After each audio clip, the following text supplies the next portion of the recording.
présidentielle de 2017, une proposition de loi déjà adoptée par l'Assemblée nationale veut modifier les tiers de parrainage, financement de la campagne, mais aussi de temps de parole dans les médias au détriment des petits candidats inquiets de ces nouvelles dispositions. Jérôme Rabier. C'est une petite révolution qui se profile pour les candidats à l'élection présidentielle.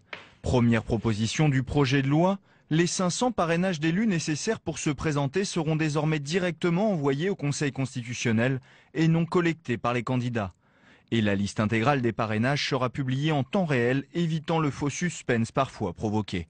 Objectif de la transparence, mais les petits candidats crient au déni de démocratie favorisant les grands partis. L'idée qui consiste à dire que les parrainages, vous ne pouvez plus aller les collecter directement. C'est-à-dire que si vous mettez en place, ce que nous sommes en train de faire, une force vive sur le terrain pour aller au contact des maires, pour nouer une relation privilégiée avec certains maires, eh bien tout ça, ce n'est évidemment plus possible puisque les maires devront adresser directement leur candidature au Conseil constitutionnel.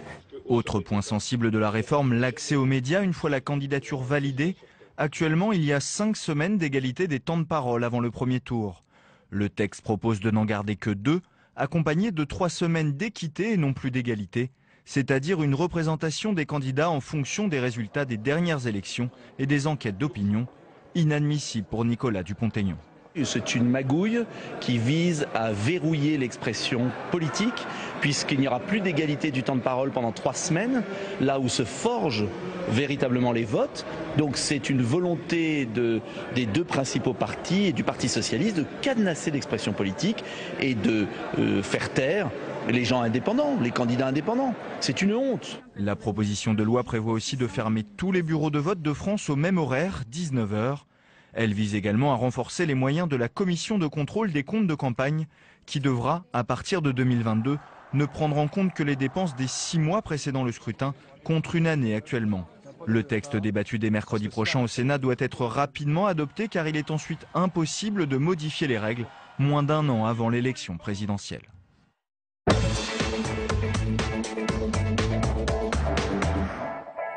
Et on ouvre le débat dans Sénat 360 avec nos invités sur ce plateau. Catherine Tasca, bonsoir, sénatrice socialiste des Yvelines. Merci d'être avec nous.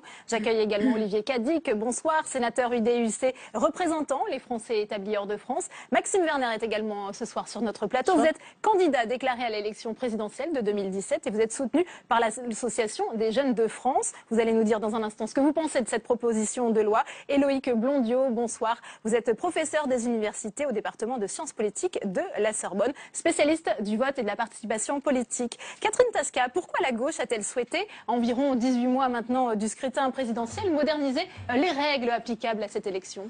À chaque élection, il y a contestation finalement des modalités de déroulement de l'élection.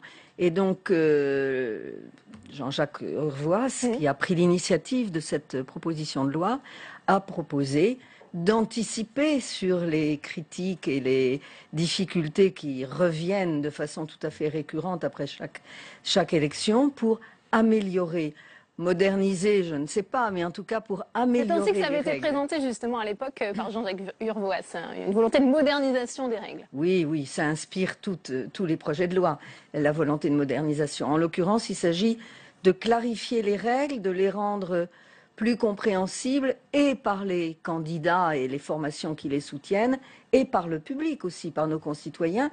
Et je pense que cette proposition de loi apporte un certain nombre d'améliorations et il était grand temps de régler ça. Oui. Est-ce que vous êtes d'accord avec l'analyse faite par Catherine Tasca, Olivier Cadic? Cette proposition de loi permet des améliorations aux règles applicables à l'élection présidentielle?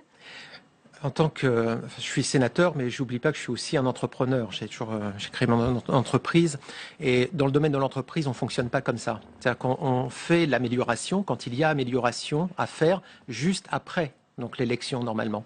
La difficulté, moi je l'expérimente depuis 5 ans, depuis que François Hollande est au pouvoir, c'est que c'est toujours juste avant l'élection qu'on modifie la façon de fonctionner. Et sous prétexte d'amélioration, il y a des améliorations dedans, on est d'accord. Maintenant, il y a des choses sur lesquelles nous ne sommes pas d'accord et qui privilégient effectivement les 2 grands partis. Et on voit qu'il y a une entente cordiale qui s'est créée là récemment, sur laquelle il n'y a pas d'accord. Donc il faut se méfier des textes où l'on fait un peu trop tard des modifications, des règles du jeu qui n'avantagent que 2 candidats. C'est compliqué de faire passer ça. On continue notre tour de table avant de rentrer dans le détail de cette proposition de loi. Maxime Werner, on a dit que ce texte se faisait finalement au détriment des petits candidats et on sait qu'il y a une pétition contre cette proposition de loi qui circule. Alors moi, je vais vous surprendre. Je suis un petit candidat, si vous voulez. J'étais candidat en 2012 et je n'ai pu recueillir que 358 parrainages d'élus. Pourtant, j'ai fait 1 an et demi de Tour de France pour aller voir les maires. Donc je vois bien la limite des 500. Mais le vrai problème, et c'est là où les candidats devraient se poser la question, c'est de limiter l'accès à l'élection et donc finalement de limiter le débat qui doit avoir lieu pendant une élection présidentielle. Aujourd'hui, je crois en tout cas qu'avec cette réforme, on sous-entend 2 choses. La première, c'est qu'un maire qui donne son parrainage soutient le candidat. Donc, vous avez compris qu'avec la réforme, il sera public et il sera en temps réel. Il faut peut-être expliquer aux gens que ça n'est pas du tout un soutien, mais que c'est tout simplement un acte administratif qui permet la pluralité du débat politique. Par exemple, si les députés, les maires, les sénateurs, les conseillers de métropole pouvaient donner plusieurs parrainages, ils auraient peut-être beaucoup moins de mal à le donner parce que 80% des maires ne le donnent pas par risque justement de s'afficher entre guillemets.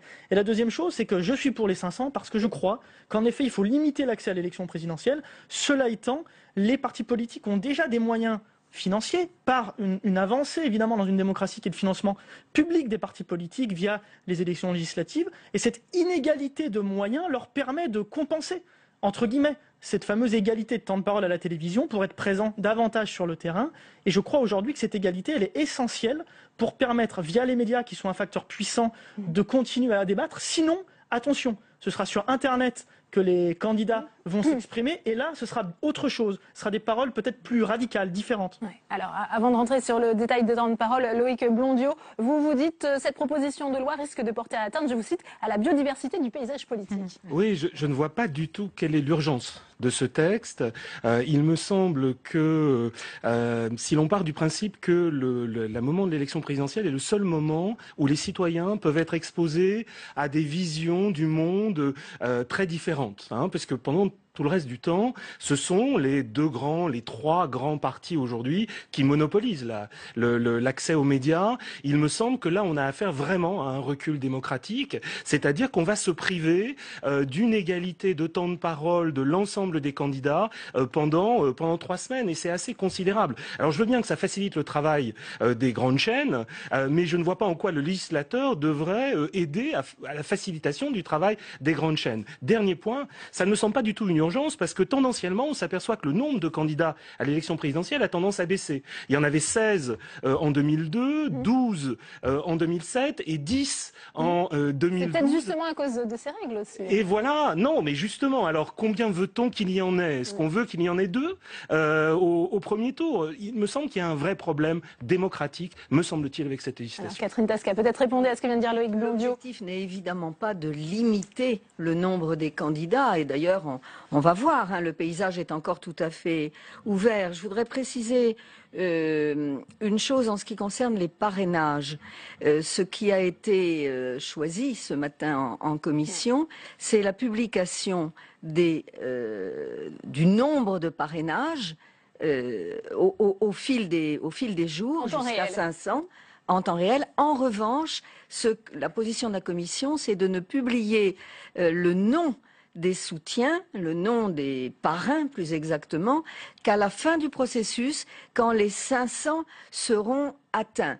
Donc ça n'est pas une publication simultanée qui aurait en effet pour effet peut-être de contraindre, de gêner l'expression d'un certain nombre de soutiens. Le chapitre le plus important, c'est effectivement l'accès aux médias. Moi, je ne pense pas qu'il y ait là un recul. Il faut donner à la période intermédiaire, avant l'ouverture de la campagne officielle, une capacité, je dirais, d'animation de la campagne. Et la stricte égalité des temps de parole donne en fait un résultat souvent assez désastreux. Elle s'impose pour la période de la campagne officielle, mais en amont, je pense qu'il n'est pas du tout nuisible de se fier à un principe, alors qui est plus difficile à mettre en œuvre, qui est celui de l'équité, assorti d'une programmation équitable, d'une programmation qui donne toutes ses chances à chacun des candidats. Ça suppose un travail entre les chaînes et le CSA qui va devoir édicter des règles Il faut qu'elles soient claires, ces règles, et il faut que la programmation des émissions électorales dans les 2 semaines qui précèdent la campagne officielle soit une programmation, je dirais, très cadrée, annoncée, sur laquelle nous pourrons juger avant de dire si c'est un progrès ou un recul démocratique. Moi, je pense que ce sera mieux pour l'exposition des candidats, des petits comme des grands. Avant de faire réagir Maxime Werner, Olivier Cadic, quelle est la position ici de la droite sénatoriale sur cette question des temps de parole? C'est vrai qu'on a parlé, et là je reprends les propos de Jean-Jacques Urvoas, de règles finalement un peu baroques en termes d'égalité de ces temps de parole, avec le même temps de parole pour Jacques Cheminade ou Nicolas Sarkozy par exemple. Mais on est dans une compétition face à tous les Français, qui est une élection qui est quand même fondatrice pour la Ve République. L'élection présidentielle, c'est la mère de toutes les élections. Et donc, il y avait un principe qui avait été dicté, qui avait été du temps du général. C'était cette vision. Donc, c'est pour ça qu'il avait donné ses 500 parrainages, pour que justement n'importe qui ne puisse pas se présenter. C'était tout à fait clair. Le monde a changé. Les médias, l'importance des médias par rapport à ce que c'est 62 n'a bien évidemment rien à voir. Ceci étant, encore une fois, ça fait un peu bricolage. On dit, vous voyez, on n'est pas tout à fait clair. Et merci pour vos réserves. Donc, dire on va voir, il va falloir qu'ils se mettent d'accord. Eh bien, si on doit faire des tests, on ne le fait pas sur l'élection maire. Donc, c'est un petit peu ce qui a été dit au niveau de l'UDI. Ça fait partie des réserves que nous avons. C'est pour ça que notre groupe n'a pas voté en commission. Il y a ce point-là. Et puis, un autre point bloquant qui est aussi de passer de 1 an à 6 mois pour les comptes de campagne. On comprend bien que cette histoire maintenant de primaire où les 2 grands partis essayent de s'organiser pour définir qui va être leur candidat, on est en train de modifier, de jouer avec la loi pour pouvoir s'adapter à 2 partis. Ça pose des difficultés. Ça, c'est si vous voulez les raisons pour notre groupe qui ont fait que c'est celles qui ont motivé le refus. J'en ai d'autres qui concernent les Français à l'étranger. Je voudrais quand même en parler. Pardon, et on fera réagir aussi peut-être Maxime Werner. Est-ce que vous vous sentez handicapé par cette problématique d'accès aux médias et de temps de parole? Vous parliez notamment de l'aspect réseaux sociaux, Internet, finalement, qui pourrait aussi vous permettre. Mais nous, on n'attend pas le changement de loi. Moi, j'ai déjà lancé ma web télé, on fait des débats, on fait plein de choses. Le problème, pour moi, c'est la vision qu'on a de ce qu'est une élection présidentielle. Je suis venu ici il y a quelques années, j'étais encore plus jeune, arpenter avec mes baskets le Sénat et convaincre les sénateurs de mettre en tout cas l'éligibilité à 18 ans à toutes les élections. C'est 24 au Sénat. On a fait ce travail-là il y a quelques années, on a été entendus, et qu'est-ce qu'on sous-entendait? C'est qu'il faut pousser les citoyens à participer davantage aux élections. Et avec ce qui se passe aujourd'hui, certes, on va réduire certainement le nombre de candidats. Quand il y a peu de candidats, attention, c'est Marine Le Pen et ce genre de candidats-là qui sont des espèces de signifiants vides, qui vont attirer eux des électeurs qui pourraient voter pour d'autres personnalités. Et là où il y a un drame, pour moi, c'est que moins il y aura de candidats, plus il y aura cette suspicion. Et le problème de cette loi, c'est pas vraiment la réforme en réalité, c'est que n'importe qui, ces fameux complotistes, mais il y en a bien plus que ce qu'on pense, se disent attention, c'est le président de la République et la majorité sénatoriale en l'occurrence, qui veut réduire la capacité notamment des petits partis ou des partis plus à gauche de l'échiquier, de se présenter pour faire un espèce de tunnel et pouvoir gagner. Et là, il y a un drame, c'est que les institutions doivent avoir une autre vision d'élection présidentielle, et la diversité des candidats, pour moi, enrichit, alors qu'à l'époque de Giscard, c'était autre chose, c'est qu'il ne voulait pas de candidats fantaisistes. Depuis, il s'est passé des choses, et je crois qu'aujourd'hui, avoir les 500 parrainages montre bien... Pour que tout le monde puisse s'exprimer sur ce plateau ce soir, Loïc Blondiau, après je vous donne la parole. Moi, je voudrais rappeler 2 éléments de contexte. Cette proposition de loi a été lancée au moment des résultats des élections régionales. Et le soir des élections régionales, vous aviez un consensus des acteurs politiques disant il faut tout changer. On a bien le... Bon, si c'est ça, le changement, il me semble qu'il ne va pas forcément dans le bon sens. L'autre élément de contexte, c'est la difficulté de renouvellement du paysage politique français, renouvellement des acteurs, renouvellement des forces politiques. Or, tout se passe comme si, finalement, au lieu de faciliter l'accès à la fois aux médias et à la candidature, on essayait de restreindre. Il me semble que ça va complètement en sens inverse de ce qu'exigerait un vrai renouvellement de la démocratie française. Catherine Tasca, vous êtes sensible aussi à ces arguments, effectivement, à ce tripartisme qui semblait s'installer au soir des élections régionales, et avec aussi ce besoin de renouvellement peut-être exprimé par les Français? De mon point de vue, rien dans cette réforme ne conduit fatalement à la réduction du nombre des candidats. Je pense que c'est en fait le contexte politique qui décidera du nombre des candidats, et je rejoins notre jeune ami, en réalité l'exigence des 500 soutien des 500 parrainages est une exigence qui se maintient, qui est normale, qui est souhaitable. Sur le problème du calendrier, c'est toujours un mauvais moment pour faire des réformes, notamment électorales, des modes de scrutin. Mais ce matin, en commission des lois, en ce qui concerne les comptes de campagne, par exemple, il a été proposé, il faut que ce soit voté maintenant, il a été proposé de maintenir le délai d'1 an jusqu'à la prochaine échéance. Et si on doit changer ce délai pour le réduire à 6 mois, ça n'interviendra pas pour la prochaine élection présidentielle. Ce qui veut dire qu'on a bien entendu la crainte d'une manipulation, il faut appeler les choses comme elles sont, à la veille d'une élection. Donc pour éviter ça, nous avons, sur la proposition de notre rapporteur, le sénateur Béchu, décidé qu'on s'en tenait au délai d'1 an et qu'on reverrait la question pour la prochaine élection. Mais je vous trouve très pessimiste sur la diversité du paysage.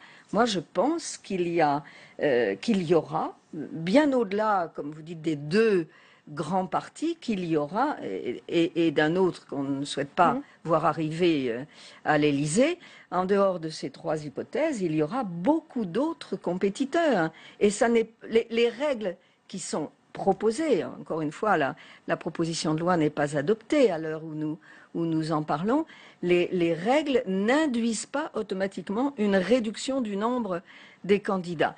Sur les temps de parole, là, on peut discuter. Moi, je pense que la formule de l'équité est une formule plus souple, plus attractive pour nos concitoyens qui seront devant les écrans, mais on peut effectivement en penser diversement. Qu'est-ce que vous pensez de la proposition de la commission Jospin, c'était juste après l'élection présidentielle de 2012, de remplacer les 500 parrainages d'élus par 150 000 parrainages de citoyens? Nous n'avons pas beaucoup avancé sur les référendums populaires dans notre pays. Ça changerait beaucoup de choses. Ça pourrait et notamment changer la suspicion. beaucoup de choses. Loïc Jondiot, oui. Moi, ça n'est pas tant la question du nombre de candidats, c'est une question, mais il me semble que si vos amendements sont adoptés, notamment à propos des signatures de parrains, je pense que ça va plutôt dans le bon sens. Ça n'est pas la question du nombre, que la question de la possibilité pour les citoyens qui ne sont pas exposés ordinairement à la politique. C'est-à-dire que on a affaire finalement à des citoyens qui font leur devoir d'électeur, mais qui ne sont pas très politisés. On sait que ces citoyens se servent beaucoup des grands médias au moment de la présidentielle pour former leur jugement. Si ils n'ont pas accès véritablement à des discours différents, dissonants par rapport à ceux que l'on entend pendant l'ensemble de la période qui précède et qui sont effectivement monopolisés par les grands partis politiques, il me semble que là, c'est un déficit démocratique. Lorsque l'on regarde les résultats des élections, ils sont indexés sur le temps de parole des candidats et le temps de présence des candidats, non pas pendant la campagne, mais pendant les mois qui précèdent la campagne. Et ça vaut en France, ça vaut dans d'autres pays. Il y a une très forte corrélation entre la visibilité médiatique des candidats et le score qu'ils font aux élections. Là, vous et les parrainages. Et vous privez là vraiment les petits candidats d'une tribune qui me paraît essentielle pour la santé de notre démocratie. La réponse peut-être de Catherine Tasca et ensuite on donnera la parole à Olivier Cadic sur les Français de l'étranger aussi. Peut-être si vous souhaitez répondre nous confrontons nos convictions. Il n'y a pas de certitude dans ce domaine. Moi, je pense, en tout état de cause, nous n'avons pas affaire à la même exposition en 2017 qu'à la précédente élection. Parce que les réseaux sont entrés dans la danse, que l'information va passer par toute une série de canaux qui étaient beaucoup moins présents en 2012 et a fortiori en 2007. Donc je vous trouve pessimiste. Je ne pense pas que les électeurs soient aussi captifs que vous le pensez des émissions des grands médias. Ils sont structurants, ces grands médias. On garantit l'égalité absolue de traitement pendant la campagne officielle. Qu'en amont, on cherche un autre équilibre, à la condition qu'il y ait une programmation équitable. Je pense que ça ne jouera pas contre les petits candidats, comme on dit. Il y a une demande, il y a des primaires citoyennes qui sont en train de s'organiser. Oui. On verra ce que ça donnera. Mais cette demande, elle peut, selon moi, elle ne peut pas être niée par les institutions. C'est-à-dire qu'à un moment donné, si les institutions continuent à faire ces règles, des gens vont les contourner. Et peut-être que plein de petits candidats se mettront ensemble et arriveront à avoir cette exposition. Olivier Cadic, oui. Je voudrais vous entendre aussi, parce qu'on arrive au terme de ce débat, sur les Français de l'étranger, puisqu'il y a une disposition aussi qui concerne l'harmonisation des horaires de fermeture des bureaux de vote. Alors comment ça va se passer pour les Français expatriés? Ah non, mais ça c'est le 19h partout, c'est une chose, mais il y a une disposition particulière. Oui, qui fait que, en fait, il y a une modification, il y a un article qui prévoit que les Français de l'étranger, jusqu'à présent, ils pouvaient voter à l'étranger pour les élections représentant leurs représentants locaux à l'étranger, dont je fais partie, et la possibilité de toujours voter pour le maire ou le conseiller régional de là où ils vivaient auparavant. Et maintenant, avec cette nouvelle disposition, ce ne sera plus possible. Donc il faudra qu'ils fassent le choix où c'est d'un côté ou de l'autre. Donc on fait perdre le côté racine aux Français de l'étranger. Et deuxième chose, il y a une disposition très problématique, et c'est pour ça que j'ai fait un amendement pour supprimer l'article 8, qui est que tous les 5 ans, si vous ne vous manifestez pas au consulat, vous allez être automatiquement radié du registre consulaire. Et maintenant, avec cette disposition de l'article 8, en même temps, vous êtes radié de la liste électorale.